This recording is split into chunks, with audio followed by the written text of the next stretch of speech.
What's going on, you guys? Like what you guys sitting at DCTV talk tonight, I got one for Stargirl episode 2, which was a solid episode 2. This episode pretty much focused on Stargirl, where Courtney actually becoming Stargirl. Like, she's made her suit, you know what I'm saying, getting her superhero stuff ready, and like, hey, she's like dead on set and determined to take down the guy were the people who killed her father, okay, who she thinks is her father, because she's not letting that go.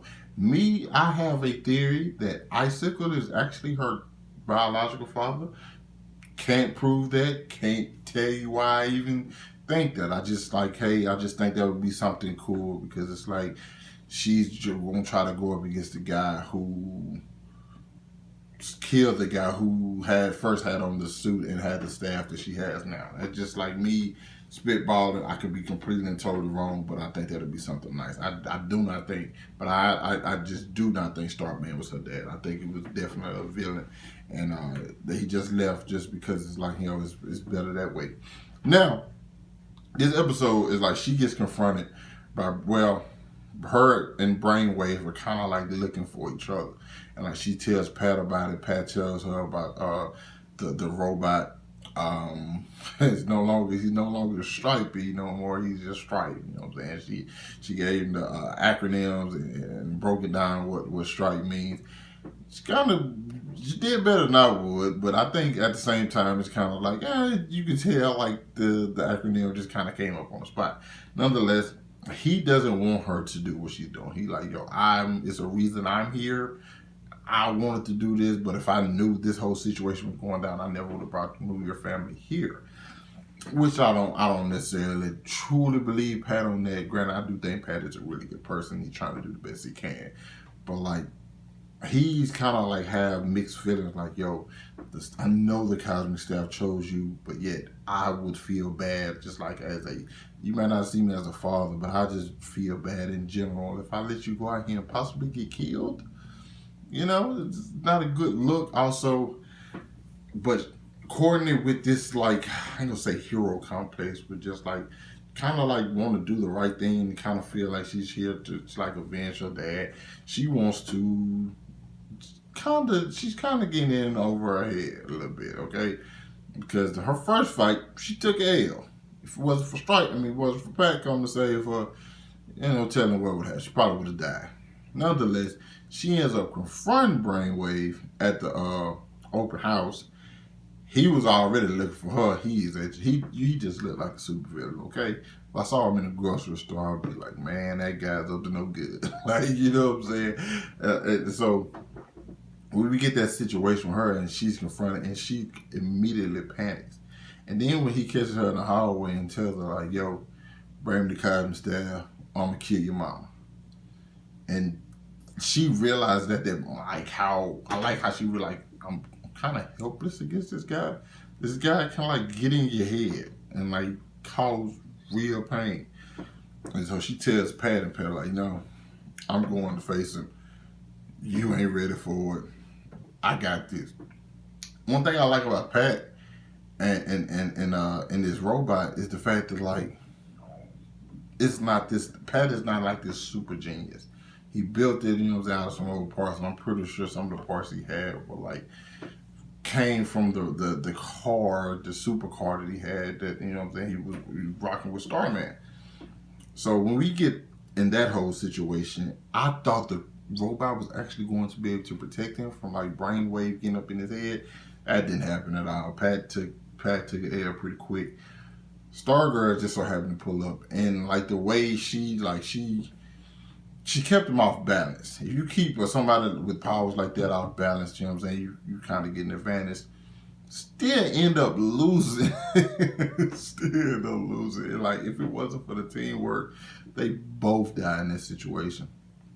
But I think it's showing the way she's definitely going as a hero. She's gonna make a few more mistakes, but like, she's really trying to step up to the plate, because one, she really believes Starman was her father, and he got killed trying to like save the world, so she want to be like him.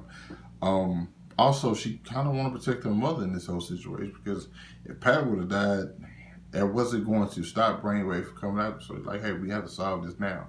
Now, what exactly happened to Brainwave when she put the cosmic staff up to his head? I couldn't tell you. I know how powerful the cosmic staff is. I don't think Brainwave is like was able to do anything with that. Like he was like, well, I'm gonna put it like this: Brainwave versus the cosmic staff. I'm picking the cosmic staff all day, every day. It's just what it is, okay?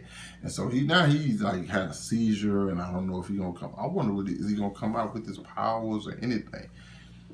But the most interesting part of this whole thing, not just the fact that like Stargirl and like Pat are really finna get into this whole superhero business, which I think we all kind of knew they were gonna do.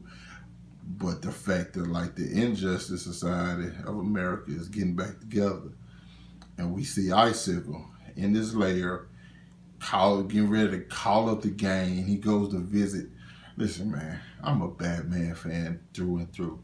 So even just seeing Solomon Grundy through the cracks got me excited. So I don't know how this is gonna work out.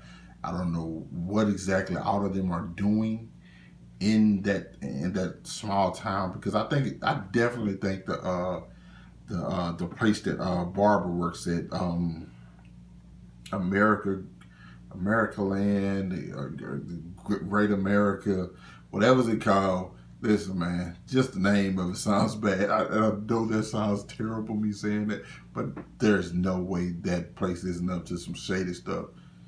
Icicle literally runs the place. He got keys to it, so I'm like, come on there. Like, there's something that's going to happen with that, and it's going to get Barbara involved later on in the season. Don't know what yet, but it's like obvious.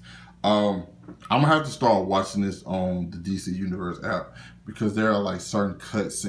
Like certain times when I watch it on CW, it cuts, and I know there was like scenes missing. You know what I'm saying? It kind of bothers me, so I'm gonna try to check it out on the DC Universe app, just to, you know what I'm saying, see what extra is missing, because I know there's some extra stuff in the first episode too. So I'm gonna start watching on that app, and I think it comes out on Monday on DC Universe, so that'll be like, I can be able to get the reviews up quick at the night of, you know what I'm saying, probably right after you go off on CW, so, you know what I'm saying, my review will be like quicker.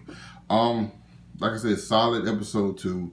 Can't wait to see next episode. Another reason I think I'm excited for episode 3 is because it seems like a lot of it takes place during the day, and this is a show I think I kind of want to see like the more brighter side of DC.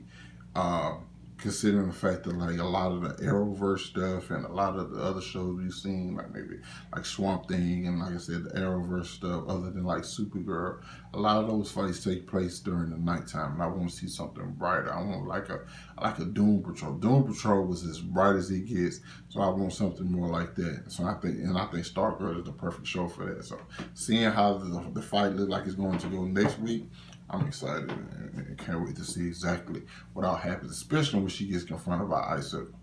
I'm telling you, I think that's her daddy. I think that's her daddy. Why? I don't know. But you guys let me know what you thought about this episode down in the comments. Hit that like button, subscribe to my channel. Thanks for watching the video. Hope you guys stay safe. I'll catch up with you guys later.